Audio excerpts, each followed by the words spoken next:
علامہ اقبال علیہ الرحمہ فرماتے ہیں کہ میں گھر آیا اور ہمارے گھر کے سامنے ایک سائل کھڑا تھا.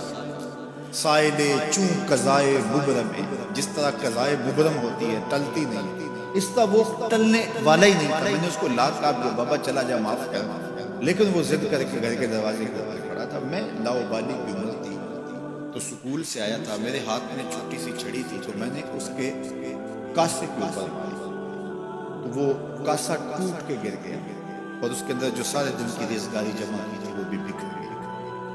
تو کہتے ہیں کہ وہ ریزگاری اکٹھی کرنے لگا اور میرے والد شیخ نور محمد اندر سے کہیں دیکھ رہے تھے کہ وہ باہر آئے. انہوں نے وہ ریزگاری اکٹھی کر کے اس کو دی اور اس کو اور پیسے دیے اور اس سے معذرت اور اس کو رخصت کیا اور مجھے بازو سے پکڑ کے اندر لے گئے.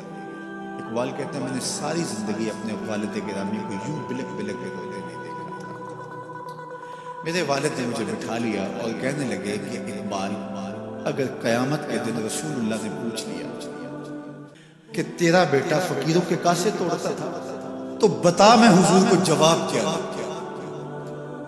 تو کہتے ہیں کہ بس وہی لمحہ میری تربیت کا تھا. بلکہ اقبال کے ساری زندگی کہا کرتے تھے نام تو از پدر آموخ، حضور آپ کا نام، آپ کی محبت میں نے اپنے باپ سے سیکھی. یعنی حضور کا سامنا کیسے کرے. اور پھر یہ اقبال کے کلام میں آخر تک یہ چیز آتی ہے کہ کیسے حضور کا سامنا. تو غنی از ہر دو عالم من فقیر، روز محشر عذرہائے من پذیر، گر تو بی بینی حسابم ناگزیر، از نگاہ مصطفیٰ پنہا پنہا. اقبال بھی پھر آخر میں دعا کرتے ہوئے اللہ کی بارگاہ میں عرض گزار ہوتا ہے مالک تو غنی ہے، میں تیرا فقیر بندہ ہوں، تو مجھے یوں ہی معاف کر دے، میرا حساب نہ لینا. لیکن اگر میرا حساب لینا بڑا ضروری بھی ہوا تو یہ مہربانی کرنا حضور کے سامنے، میں حضور کو کیا مانتا. تو یہ فکر ملی کہاں سے؟ یہ باپ کی تربیت سے، یہ ماں کی آغوش. تو یہ ماں باپ کی ذمہ داری ہے کہ بیٹا جب کسی کا دل توڑے، جب کسی سے زیادتی کرے تو باپ وہی اس کا راستہ. اور ایک فقیر کا لاؤبالی پن کے اندر کاسا توڑ دیا اور باپ نے پھر ایسی تربیت کی کہ اقبال ساری زندگی لوگوں کے دل جوڑتا رہا، ساری زندگی بتاتا رہا کہ انسان کی اصل صورت کیا ہوتی ہے. دل نہیں شاعر کا ہے کیفیتوں کی رستخیز، کیا بتاؤں کہ درون سینہ کیا رکھتا ہوں میں، در غم دیگر بسوزو دیگر آ رہا ہوں بسوز. گفت مت روشن حدیث گر توانی دار ہوش، کہہ گئے ہیں شاعری جزوے غم بے، ہاں سنا دے پڑھ کے ان کو پیغام سوش. وہ کہتا ہے دوسروں کے غم میں جلنا اور پھر اس غم کو جہان میں پھیلا دینا، اسی کا نام شاعری. پھر اقبال نے وقتی شاعری کی، شاعر تو اور بھی ہے لیکن اقبال کہتا ہے شاعری از مثنوی مقصود نیز، بت فروشی بت گری مقصود نیز، کشتائے انداز ملا جامی نظم و نثر علاج خامی. وہ کہتا ہے کہ میں یہ بت نہیں بنا رہا کہ یہ غزلیں تراش کے اور یہ نظمیں تراش کے لوگوں سے داد سنا کر، بلکہ کسی نے اقبال کو کہا یار کوئی غزل تو سناؤ. تو اقبال رو پڑا، کہا حضور میں اپنے شعروں کی داد قیامت کے دن آپ سے ہی لوں گا.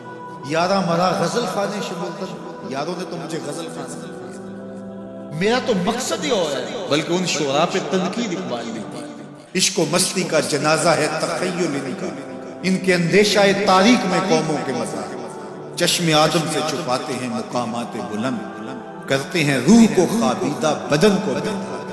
ہند کے شاعر و صورت گرو افسانہ نویس، آہ بیچاروں کے اعصاب پہ عورت ہے سوار.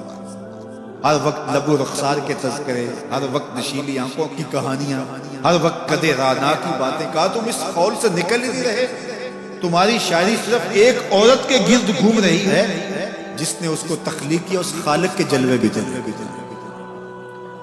تو اقبال پھر اقبال بنتا ہے اور اس کو یہ شعور، یہ آگہی، یہ نور ملتا کہاں سے ہے؟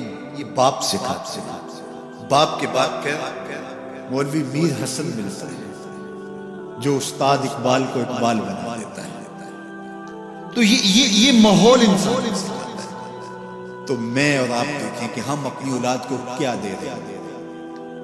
تو کبھی بھی اپنی اولاد کو اس کی اجازت نہ دیں کہ وہ کسی کمزور پر ظلم کرے. جب کمزور پر آپ کی اولاد ظلم کرتی ہے، زیادتی کرتی ہے، تو پھر وہ بڑی ہو کر کے ظالم جابر